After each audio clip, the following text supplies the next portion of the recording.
Hi, నా పేరు Prithvi. Welcome to my channel. ఈరోజు ఎపిసోడ్ చూసినట్లయితే మామూలు డబుల్ ఎలిమినేషన్ అనుకున్నాం కదా. కంపల్సరీ డబుల్ ఎలిమినేషన్ ఉంది అండ్ అయిపోయింది. ఆల్రెడీ ఒక ఎలిమినేషన్ కూడా అయిపోయింది. కాకపోతే సుమన్ శెట్టిని బాగా లేపారు. దాంట్లో ఫ్రెండ్షిప్ కోసం వేశారు. భరణి సుమన్ శెట్టిల ఫ్రెండ్షిప్ ఎక్సలెంట్ అనమాట. అది సాంగ్ వేసి ప్రేమదేశంలో సాంగ్ వేసి భరణి సుమన్ శెట్టిల ఫ్రెండ్షిప్ని ఒక్క 10 మినిట్స్ చూపించాడు. ఎక్సలెంట్. అది మామూలుగా లేదు. అది గూప్స్ బంప్స్ అంటారు కదా, అలా అలా ఉంది సాంగు. వాళ్ళిద్దరు రిలేషను బాగా ఎడిట్ చేశారు. సూపర్గా ఉంది. పాపం ఏ లాభం, ఇద్దరిని లేపారు, ఇద్దరిని ఒకేసారి బయటికి పంపించేస్తున్నారు. సో ఆ సాంగ్ వేసిందే వీళ్ళిద్దరూ బయటికి వెళ్ళిపోతారని ముందరే ఎక్స్పెక్ట్ చేసి సుమన్ శెట్టికి రెస్పెక్ట్ కోసం ఆ సాంగ్ వేసారు అనిపిస్తుంది. ఎందుకంటే బిగ్ బాస్ హౌస్లో సుమన్ శెట్టికి బాగా రెస్పెక్ట్ ఉంది, గౌరవం. ఆ గౌరవం బిగ్ బాస్ బాగా ఇచ్చాడు సుమన్ శెట్టిని. బాగా ఇవ్వడం వల్ల ఇన్నాళ్ళు ఉండగలిగాడు ఆయన. కాకపోతే అజాత శత్రువు అంటే ఆయనకి ఎవరు శత్రువులు లేరు. సో అదొకటి కలిసి వచ్చింది. ఈ గేమ్స్ ఆడినా ఆడకపోయినా, మాట్లాడినా మాట్లాడకపోయినా అతను అందరితోటి గౌరవంగా ఉన్నాడు. కాబట్టి ఇంచుమించు 14 వారాలు జర్నీ చేశాడు ఆయన. అది మామూలు విషయం కాదు. అందుకు ఎవరు ఉండరు అలాగా. సో సుమన్ శెట్టి జర్నీ మాత్రం సూపర్.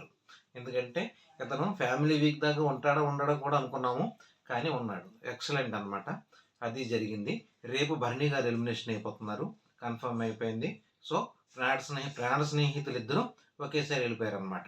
ఈరోజు సాటర్డే ఎపిసోడ్లో ఏం పెద్దగా చెప్పుకోదగ్గవి ఏమీ లేవు.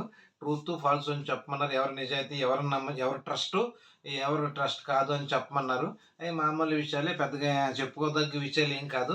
నిన్నటి ఎపిసోడ్లో మాత్రం పవన్ కళ్యాణ్ తనూజాని సెకండ్ ఫైనలిస్ట్గా రానందుకు బాగా ఫీల్ అయ్యాడు. అది అది ఎందుకో పవన్ కళ్యాణ్ అర్థం కాలేదు నాకు. తను చేసింది 100% కరెక్ట్. ఆ పని పవన్ కళ్యాణ్ చేయాలి, కానీ తనూజ చేసింది.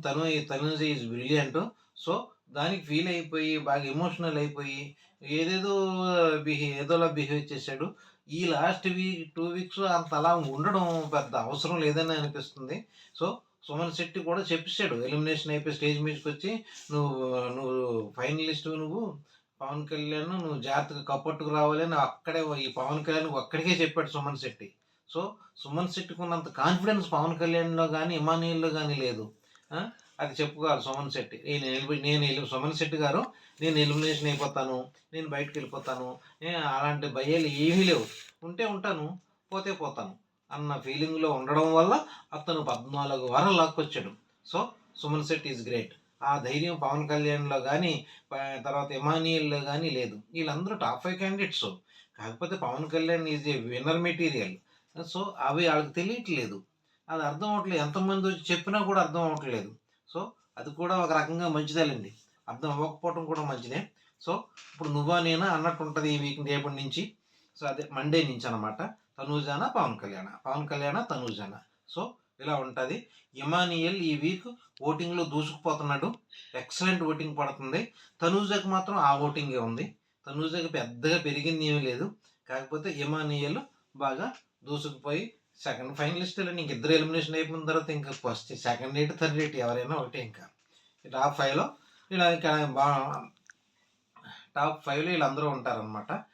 మనం అనుకున్నాం టాప్ 5లో డెమాన్ పవన్ ఉంటాడని, కానీ అందరూ ఏమన్నారంటే డెమాన్ పవన్ వెళ్ళిపోతున్నాడు అని ఏదో అన్నారు.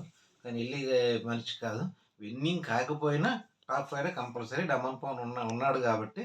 సో డెమాన్ పవన్ రీతు వెళ్ళిపోవడం, డెమాన్ పవన్ ఫ్రీ అయిపోయాడు. అది కనపడ్డది, బాగా తేడా తెలుస్తుంది. డెమాన్ పవన్ ఇప్పుడు అందరితో కలుస్తున్నాడు, అందరితో సరదాగా ఉంటున్నాడు, అన్నీ బాగున్నాయి. సో ఈ రీతు ఇంచుమించు ఒక 2-3 వీక్స్ బిఫోర్ వెళ్ళుంటే డెమాన్ పవన్ కూడా పోటీకి వచ్చేద్దాం. సో తన బ్యాట్లకు అంతే, అందుకని చెప్పడానికి ఇంకేం లేదు. ఓటింగ్ విషయానికి వస్తే యాజ్ యూజువల్గా తనూజ ఉంది ఫస్ట్ ప్లేస్లో, పవన్ కళ్యాణ్ లేడు కాబట్టి. సెకండ్ ప్లేస్లో ఇమానియల్ ఉన్నాడు, థర్డ్ ప్లేస్లో సంజనా గారు ఉన్నారు, ఫోర్త్ ప్లేస్లో డెమాన్ పవన్ ఉన్నాడు, 5th and 6th and Bharani and Suman Shetty గారు ఉన్నారు. సో వీళ్ళిద్దరు వెళ్ళిపోతున్నారు కాబట్టి ఇంక డెమాన్ పవన్ తాగిపోతుంది. ఇది లాస్ట్ వీక్ లాస్ట్ ఎలిమినేషన్ కాబట్టి. సో టాప్ 5 ఎవరో తెలిసిపోయింది. సో అదనమాట సంగతి. రేపు నుంచి మండే నుంచి ఓటింగ్ ఉంటుంది. ఆ ఓటింగ్ మీరు వేసుకోండి, ఎవరు విన్నర్ అవ్వాలి ఎవరు విన్నర్ అవ్వకూడదని మీ ఓటింగ్ని బట్టే ఉంటుంది. సో జాగ్రత్తగా అందరూ ఎవరికి నచ్చిన వాళ్ళు వాళ్ళకి ఓటేసుకోండి. మీకు నచ్చినట్లయితే లైక్ చేయండి, షేర్ చేయండి, సబ్స్క్రైబ్ చేసుకోండి.